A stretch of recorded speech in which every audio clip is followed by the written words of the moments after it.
శ్రీ గణేశాయ నమః. ఓం శ్రీ గురుభ్యో నమః. శ్రీమాత్రే నమః. నమస్కారం అండి అందరికీ. Welcome to my YouTube channel Shri Manju spiritual. మనం శ్రీ లలిత సహస్రనామ స్తోత్ర నామాలకు ప్రతిపదార్థాలు తెలుసుకుంటున్నాం కదా. శ్రీమాత్రే నమః.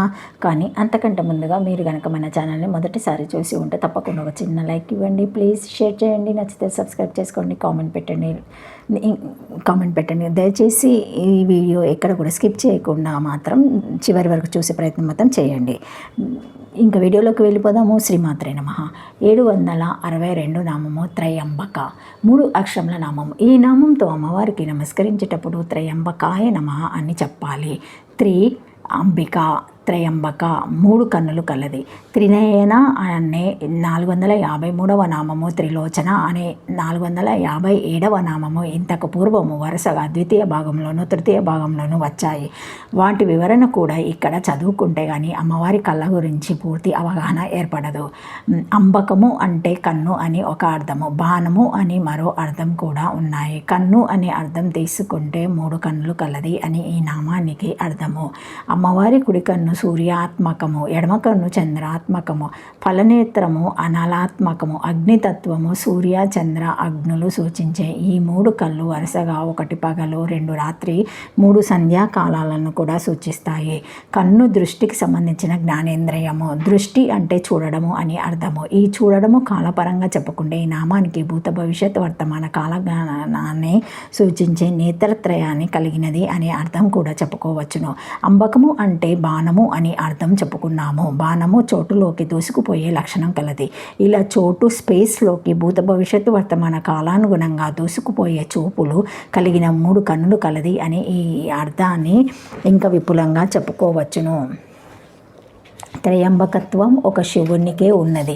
అందుకే రుద్రనమకములో వచ్చే మృత్యుంజయ మంత్రంలో త్రయంబకం యజామాయే సుగంధిం పుష్టివర్ధనం అని వస్తుంది. కాబట్టి శివుని నేత్ర లక్షణాలతో సారూప్యమైనదే అని కూడా ఈ నామానికి అర్థం చెప్పుకోవచ్చును. 1 3 కన్నులు కలది, 2 భూత భవిష్యత్ వర్తమాన కాలానుగుణంగా చోటులోకి బాణంలాగా దూసుకుపోగల చూపులు కలిగిన 3 కన్నులు కలది.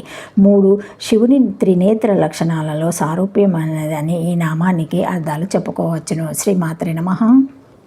త్రయంబక త్రీణి అంబకాని నేత్రాని యస్యః తదుక్తం దేవీ పురాణే నిర్వచనాధే సోమసూర్యానలాస్త్రీణి యనేత్రనిహంబకాని సా తేన దేవి త్రయంబకేతి మునిభిః పరికీర్తితః ఇతి ప్రత్యస్తత్ పురుషస్య ఇత్యుపంత్య ఏకరో నః భవతి ఆపః సుపః పరాతత్వత్రయాణం బ్రహ్మ విష్ణు రుద్రాణం అంబిక మాతావః అభిష్టాత పుష్కాస్కాంచ ఇతి ఇత్వా బాను.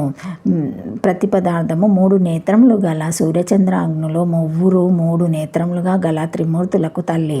దేవి పురాణంలో నిర్వచనాధ్యాయమందు సూర్యుడు చంద్రుడు అగ్ని అను మువ్వురును 3 నేత్రములుగా ఉండుటచే దేవికి త్రయంబకం అను నామము కలిగినది.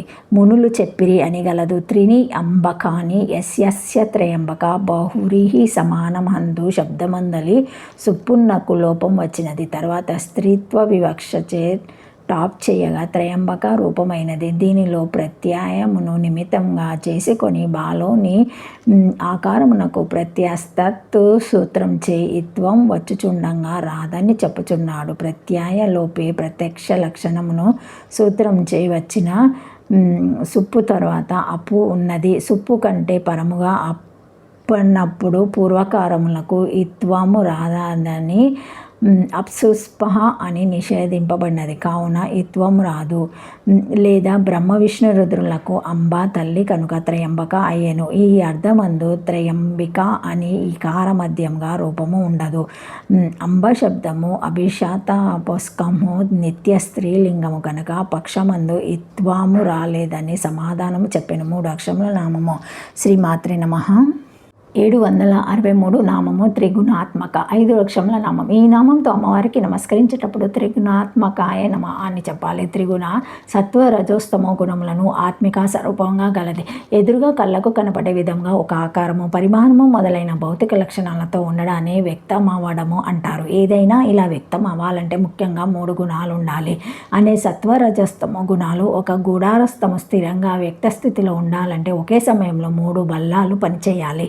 గుడారానికి రెండు వైపులాగే బలాలు ఈ రెండు బలాలు వరుసగా రజస్తమో గుణాల వంటివి. ఇక మధ్యలో నిశ్చలంగా గుడారాన్ని నిలిపే బలము సత్వగుణం వంటిది. ఈ మూడు బలాలని ఆంగ్లంలో వరుసగా ఈ మూడింటికి ప్రతీకలుగా భారతీయ ఆకాశనాజ్మయంలో బ్రహ్మరుద్ర విష్ణువులుగాను, కేంద్రిక భౌతిక శాస్త్రంలో న్యూక్లియర్ ఫిజిక్స్ ప్రాథమిక క్షణాలైన ప్రోటాన్, ఎలక్ట్రాన్, న్యూట్రాన్లుగాను చెబుతారు. భౌతిక శాస్త్రంలో ఒక వ్యవస్థ స్థిర స్థితిని, ఈ మూడు బలాల సమన్వయ స్థితిని త్రిభుజ బల సూత్రంగా ట్రయాంగిల్ లా ఆఫ్ ఫోర్సెస్ చెబుతారు. ఈ మూడు రకాల బలాలను సూచించే త్రిగుణాలను కూడా తన స్వరూపంగా కలిగినది అమ్మవారు. ఈ త్రిగుణాలు మనల్ని అధిగమించకూడదు, మన యందు అవి ఆధారపడి ఉంటాయని గ్రహిస్తే మనలోని అమ్మవారి తత్వం బాగా అర్థమవుతుంది.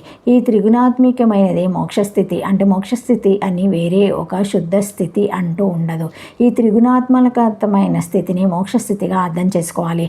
మోక్షం ఇవ్వండి అని అడగటం కిరాణా కొట్టుకు వెళ్ళి కేజీ బెండకాయలు లేని బియ్యము ఇవ్వండి అని అడగటం లాంటిది.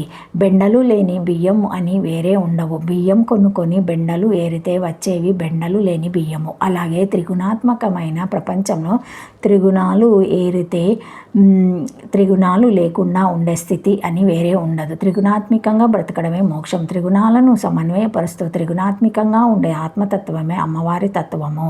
అటువంటి అమ్మవారిని ఉపాసిస్తే మనకు అలాంటి స్థితిని కలుగచేయడం ద్వారా మోక్షాన్ని ఇస్తుంది. ఒకటి త్రిగుణాల సమైక్య స్వరూపిణి, రెండు త్రిగుణాత్మికమైన ఆత్మతత్వంగా ఉంటున్నదని ఈ నామానికి అర్థాలు చెప్పుకోవచ్చును. శ్రీమాత్రే నమః. Thank you for watching my video. Please like, share, comment, subscribe to my channel. మరిన్ని వీడియోస్తో మళ్ళీ కలుస్తానండి. ఈ వీడియో కనుక మొదటిసారి ఎవరైనా చూసి ఉంటే తప్పకుండా ఒక చిన్న లైక్ ఇవ్వండి, షేర్ చేయండి, సబ్స్క్రైబ్ చేయండి, కామెంట్ పెట్టండి. Thank you.